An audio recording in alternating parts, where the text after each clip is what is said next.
Welcome to the Accounting Technology Lab, sponsored by CPA Practice Advisor, with your hosts, Randy Johnston and Brian Tankersley. Good day. Welcome to the Accounting Technology Lab. I'm your host, Randy Johnston, with co-host Brian Tankersley. And this is a big AI year for products. The AI CPA Accelerator Program brought in a variety of tools this year, and we have got different episodes on these tools. But one of those tools is a product called Black Ore Tax Autopilot. Now, I've been around the Black Ore folks since before release into the market, and the product conceptually does some very important things. Was released officially November 7th of 2023. And at the time that they were released, they announced that they had received $60 million in funding to extend the product. So they've got some dollar money to go a long way here.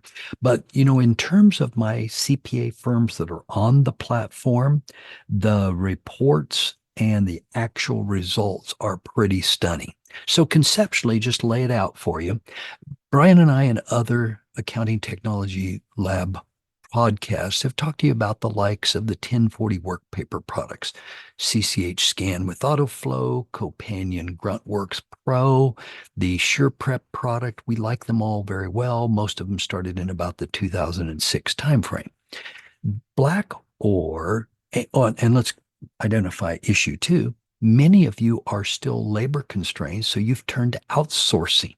Now, in another technology lab, we'll talk to you about some of the constraints that are around, the regulations around outsourcing, and we have recorded sessions on outsourcing. With Black Ore Tax Autopilot, the concept is that you can get in all the 1040 work paper documentation. It will do all of the prep to partner review level. So in other words, it takes it end to end through AI automations with no labor to get a partner reviewable return. So that makes me stop and say, whoa, time out. Did Randy just say none of the 1040 work paper products needed, no labor needed, and I got a partner reviewable return? That's pretty much where it's at. So that's maybe sounds like a little bit of an overstatement, but before we began speaking with you today, Brian and I reviewed a client's actual use of this product this year, the number of hours involved, the charges involved, and so forth, and what they billed the clients. It was pretty stunning. So that's kind of a long rant to set this up. Brian, what would you want our listeners to know and think about on this particular platform? Well, the first thing I would say is that I want you to remember that this is an early year for this. Okay, so I don't think you should level set that this is something that you're going to put your most complex and most challenging and most difficult returns into initially. The way the product is billed is based on the schedules that you use. And so there's a price for each schedule, almost like an H&R block. And it goes in and takes those. So this is the way I would think about this is a way to kind of cherry pick some of the easier returns that have a lot of data entry, where you could let this do the work for you, as opposed to letting a staff person do the work, or as opposed to sending it offshore. So the idea here is that this is another AI tool you have in your toolbox, and maybe you're not going to run everything through it, but you're going to run some of the stuff through it. And again, again, just like everything else, you're going to exploit the things it's good at, as opposed to running everything at it. And then, again, because you start thinking about doing, 30 different states in here for somebody, and you can see how the AI could break down just because it might not have had enough instances to do the training. But it's a very interesting concept, and I think it's indicative of what we're going to see in the future. I think the thing we have to remember here is that our friends at the Internal Revenue Service thus far have not had the funding, or not used the funding they needed to do some of the advanced analytics that we're talking about, that are getting done here. And if I think honestly, some of the tools that like this that are getting created may be used in the future by audits, where they take the source documents and the input information, the AI prepares a draft of what it thinks the return should be, and then the auditor focuses on the differences and figures out whether they're reasonable or not. So as we look at this, even if the practitioners don't adopt this, there's a real opportunity for the government side of tax administration to latch onto something like this, to really make it easier for auditors who have history degrees instead of masters in tax to be much more effective at their work. Yeah. So, Brian, as I think about the platform, another couple of items that I thought are important is everything is onshore. So, some of the disclosures that typically would be required for any outsourcing, offshoring, they're minimized here. And so, everything is done through the AI systems. And if you think about the bandwidth constraints that you might have with your, senior tax people, that is certainly something that this product can do.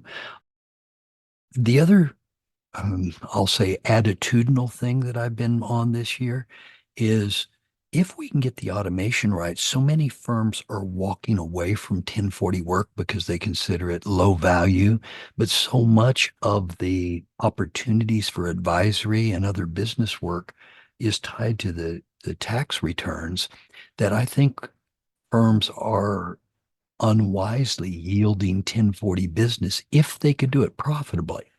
And we don't want to. Completely agree with you, Randy. I think the 1040 is a relationship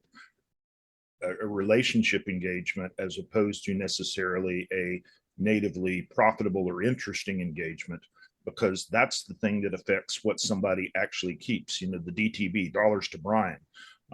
And so if we're thinking about this now, I think it's going to be hard to maintain some of those advisory relationships if you're not also taking care of somebody's personal needs. You're really giving somebody an opening to come in and steal your client. Yeah. And as I've consulted in CPA firms this year, there's a lot of this. We staffing concerns are a little less than they were, but there's been this concern about turning away clients. And, I look at other consultants in the profession that I respect very much, where they're, continuing to have their your clients' days and, clipping off, I understand clipping off bad clients, but clipping off just 1040 clients may not be a wise thing. Of course, we also have a lot of temporary staffing or outsourcing or offshoring that we might do. But if you think about outsourced, out outsourcing, whether it's offshore or onshore, and the contractors that you might have to use and the setup of OCR and data entry staff with 1040 work paper products. This type of product that has the AI is interesting to me. Now, we're not going to talk about this one today, but you should be aware that I'm also following AI that does business returns as much. So, when I look at the capabilities of the product, the platform is pretty useful. So, Brian, I know you're kind of looking through how everything works here, but it truly is drag in the documentation and let it go. So, what might you describe for our practitioners on this one?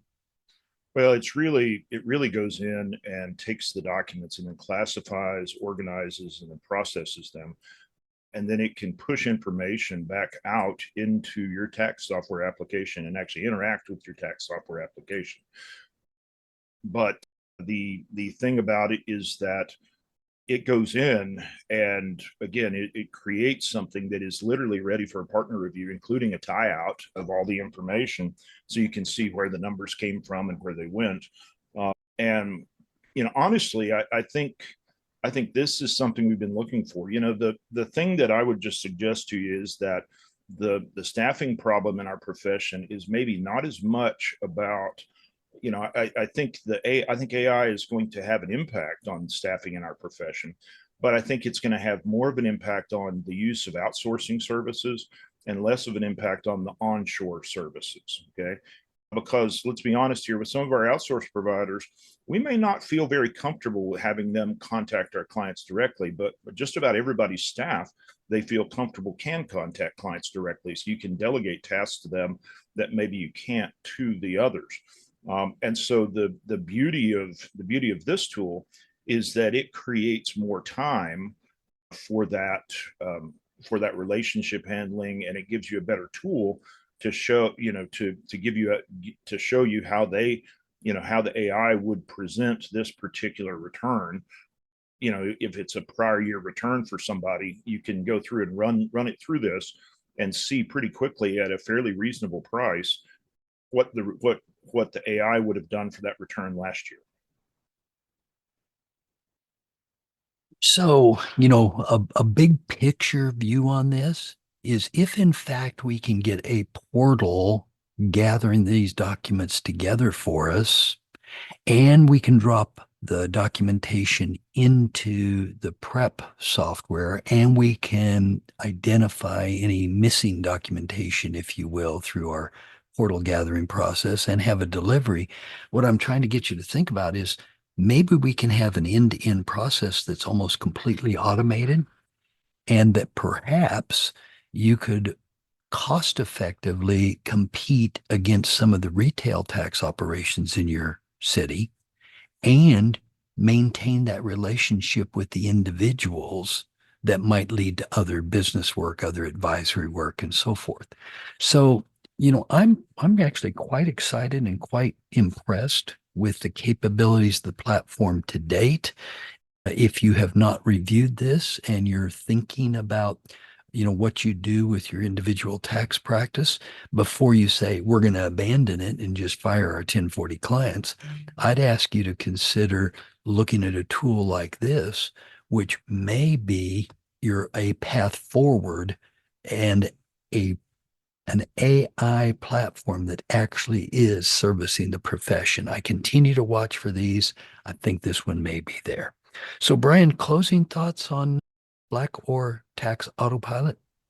Yeah, I think the point about the relationship again is key, because this, with AI tools like this, what's to stop somebody like an Intuit or a an investment bank or even a commercial banker from going out and using this to offer these prep services to folks that have certain limited situations, and suddenly now they're in the catbird seat for advisory as opposed to you.